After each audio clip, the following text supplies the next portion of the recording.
Is it possible to Ozempify your diet? Ozempic is the most successful drug for weight loss in history. Since it was released, it's raked in billions of dollars. And now other GLP mimetic drugs like Mounjaro, Wegovy are doing the same. Weight loss clinics, weight loss specialist doctors who always struggled to help the clients have now hit jackpot. Surgeons who specialized in bypass surgery are finding it difficult to recruit clients, as 15 to 20% of weight can be lost with these drugs alone. So what are these drugs? Why are they so effective? And for those people who either cannot afford them or would like to come off them, what are the kind of lifestyle, dietary actions we can take to mimic, copy what this drug does? Ozempify your diet and lifestyle. I'm Dr. Rawat, a family physician based in Canada who trained in family medicine in England, is of Indian origin, and additionally also studied nutrition at Harvard. Founder of healthgroupcoaching.com, where over many years I've helped hundreds of clients lose weight and reverse metabolic diseases. Firstly, what is Ozempic and similar drugs like Wegovy, Mounjaro? These are GLP mimetic drugs. GLP-1 is glucagon-like peptide 1, which belongs to the family of hormones called incretins, which means a hormone secreted by your gut. Ozempic and Wegovy mimic or copy GLP-1, while drugs like Mounjaro mimic GLP-1 as well as other incretin hormones like GIP.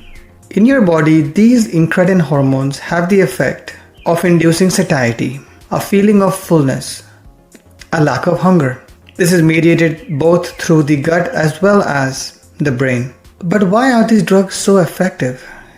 The best way to explain this is that weight loss specialists have finally realized the most powerful aspect of weight loss, which is modulating satiety, a feeling of fullness, a lack of hunger. In the past, there have been many drugs, and many of them, like Orlistat, Rimonabant, came off the market because of dangerous side effects or lack of efficacy. And they were trying to work on different mechanisms, reducing the absorption of fat, having some effect on your metabolism. But it turns out that satiety is the biggest player when it comes to weight. And one could argue that if you look at a cross-section of society and you see people of various weights, then that one familial, genetic, behavioral, unique difference that those people have between them is satiety.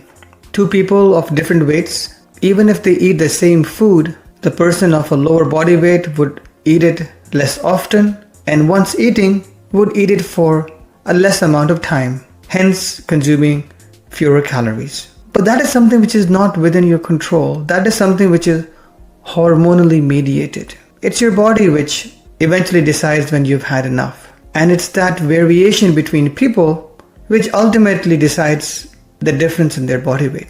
And because now a weight loss drug has been developed, or rather a class of drugs which works on satiety, turns out this is the most important lever to pull for weight loss. I prescribe Mounjaro, Wegovy, Ozempic to my clients, and typically they will lose interest in food. They will forget food. They say that the food noise is gone. They might get past a whole day and not even remember if they had lunch or not, and not really care if they've had dinner or not. So by continuously feeling full and satisfied, they automatically start practicing some degree of time-restricted feeding because they start skipping meals, and also portion control because once they start, they don't go for those second and third servings. They feel full much earlier. So these drugs do not magically change your metabolism, and I have done 2 previous videos on these drugs. One of them titled Ozempic is not magic. They don't have some magical effect on your body. All they do is make you feel full.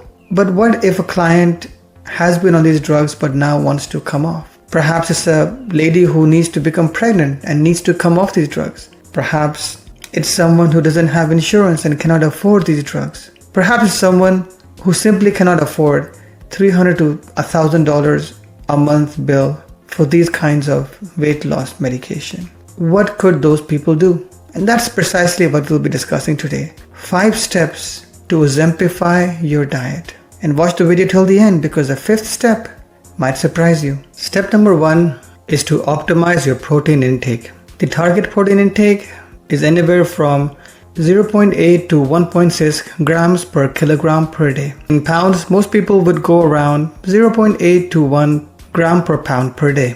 On my coaching program, I get clients to track their macros and calories on the Chronometer app, and it's good to know where your baseline is so you can increase gradually. The kind of proteins I recommend are plant-based proteins, marine proteins, avian proteins, but generally avoiding red meats or mammalian proteins because of the presence of saturated fats which promote heart disease, as well as inflammatory proteins like Nu5GC, which promote chronic inflammation. Protein not only has the highest satiety, it also has the highest thermic effect, which means up to a third of calories that you consume from protein get used to break down that protein. So up to 30% of the calories that you consume are not even fully absorbed. And so that's an extra benefit of consuming protein. When you combine this with resistance training, then that enables you to start working towards a body recomp, gaining muscle and losing fat at the same time. And that's what I want my clients to be aiming for, rather than transitioning from being obese to skinny fat, which, while I appreciate many clients would not mind, I would like them to aspire for something a bit better, i.e. also being toned, muscular, fit, which will be better for their metabolic health. I recommend that about 30% of their total calories should come from protein, and they should identify when grocery shopping good quality sources of protein. One rule I like to use is the rule of 8. If a food has more than 8 grams of protein per 100 calories, then that's a decent source of protein. For example, eggs would be 8.6 grams per 100 calories. There are many foods which are considered to be protein sources which fall well below 8 grams protein per 100 kilocalories. And so it's really important to not be under the wrong impression when consuming protein sources. For those who struggle to hit their protein targets, there's no shame in using protein powders to achieve that. On my website healthgroupcoaching.com, I have a section called Supplements and Blogs, where you can find blogs I've written for boosting muscle growth as well as ideal exercise programs. And I do have a suggested plant protein powder for clients on the blog with Amazon links. And for perimenopausal and menopausal women, I highly recommend a soy protein isolate, which has the benefit of not just providing protein, but also soy isoflavones, which reduce insulin resistance, improve bone health, and have been shown to reverse features of polycystic ovaries. Check out my recommended protein powders. Go on healthgroupcoaching.com, supplements and blogs. Step number 2 to exemplify your diet is to increase fiber. Fiber also has a satiety effect, as well as other benefits such as reducing cholesterol, reducing sugar, reducing the overall calorific absorption from your diet, as well as reducing inflammation, reducing risk of colon cancer, etc. It's important to have a mix of fiber from various sources because we want a mix of soluble as well as insoluble fiber, which have benefits for our body as well as for our gut microbiome, which then has downstream benefits for insulin resistance, weight, liver, inflammation, cancer, etc. I have a rule of 8 for fiber as well. This is the amount of fiber in grams per parts of total carbohydrate in that food. So if the ratio is 1 in 8 or less than that, that's a good source of fiber. So next time you're out shopping for bread, check the amount of fiber, multiply that by 8, and the amount of total carbs should be less than that number. If it's more, then put it back on the shelf, check another brand. I, for example, use Country Harvest Flax and Quinoa, which contains 6 grams of fiber for 36 grams of total carbs. That's a 1 in 6 ratio. If a food claims to be high fiber, but has a bigger than 1 in 8 ratio of fiber to total carbs, then it's not really a high quality fiber. Again, for those who struggle to hit their fiber targets, there's no shame in taking some supplements. I do add fiber to my smoothie in the morning. I tend to alternate between an insoluble fiber called inulin as well as a soluble fiber, psyllium husk, which have varying benefits for the gut microbiome as well as cholesterol and sugar. To check out my favorite fiber supplements, you can go on my website healthgroupcoaching.com, supplements and blogs, weight loss journey, or gut health blogs. Step number 3 to Ozempify your diet is to increase bulk in the diet. Reduce the calorific density or energy density of your diet. So choose foods which have more water, more fiber, more food matrix, and hence have more bulk for fewer calories.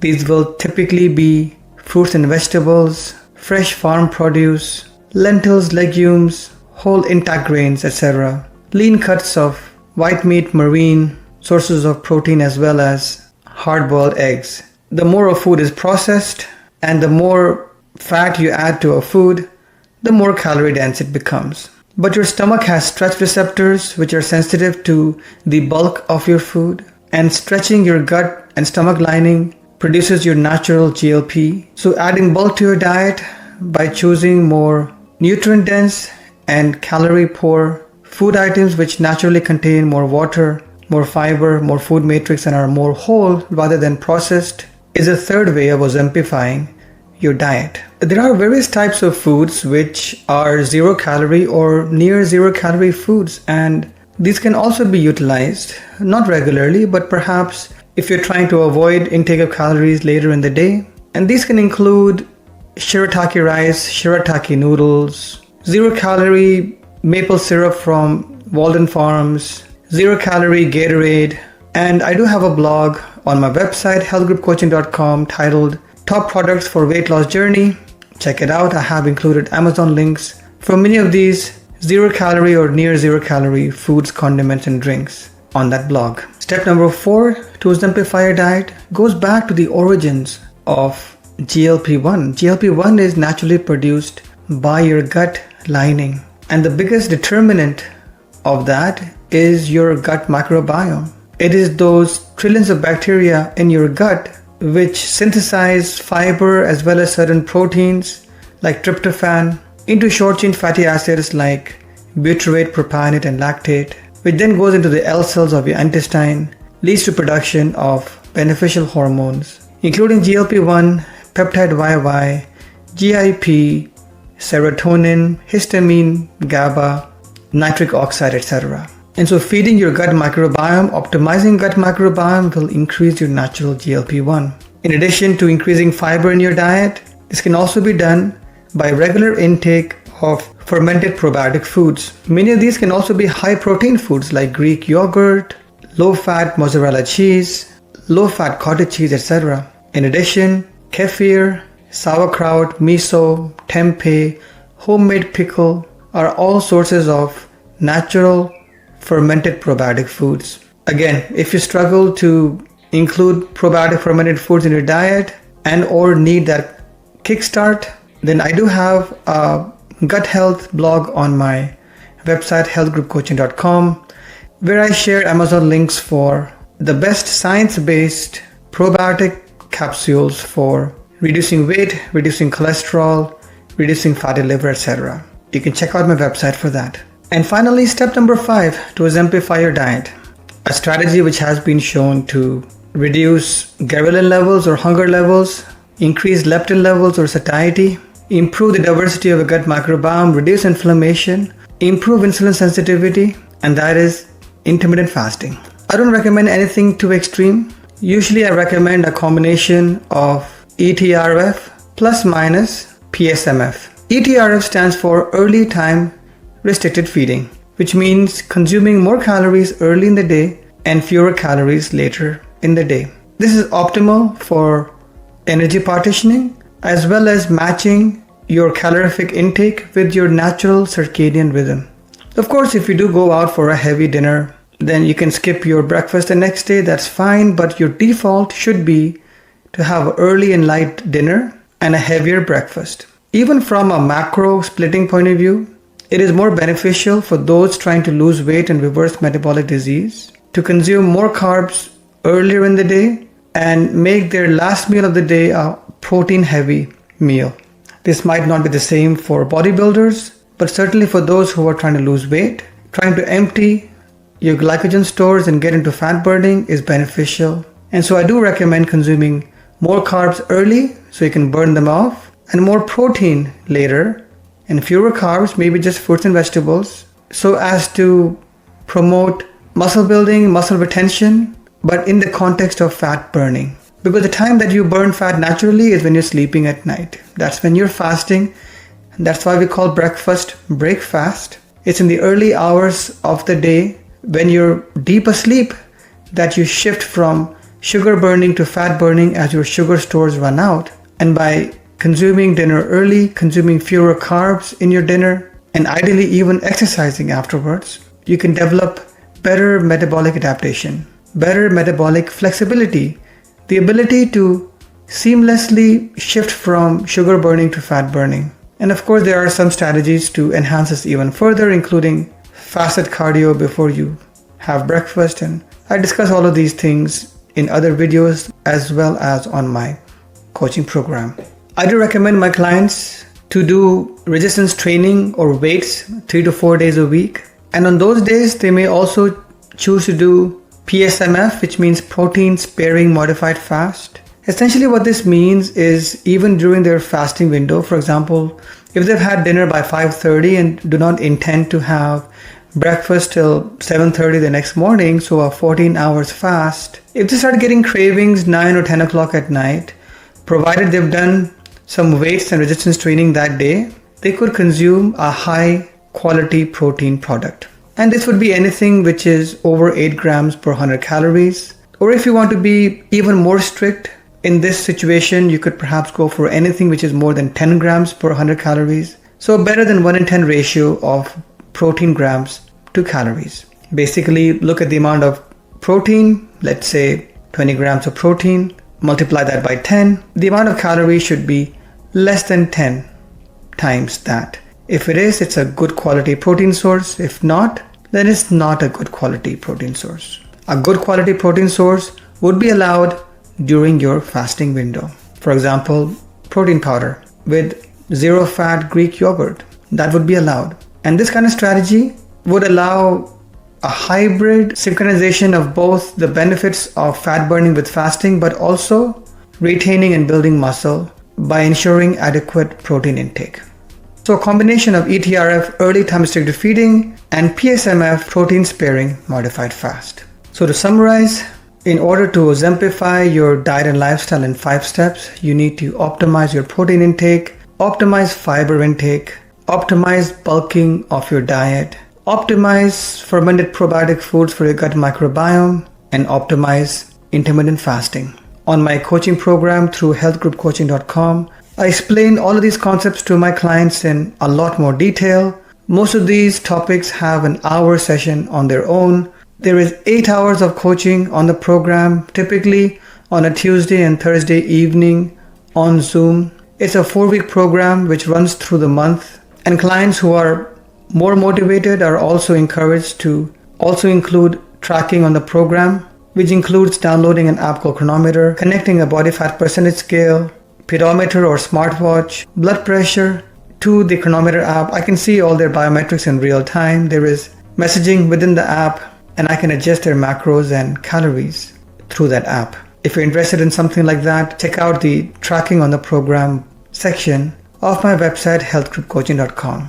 If you're interested in joining me for the coaching program, check out the subscribe page of the website, or you can simply email me on weightlossgroupcoaching@gmail.com. I hope you found the video useful. Make sure you share it with any friends or family who are struggling with weight.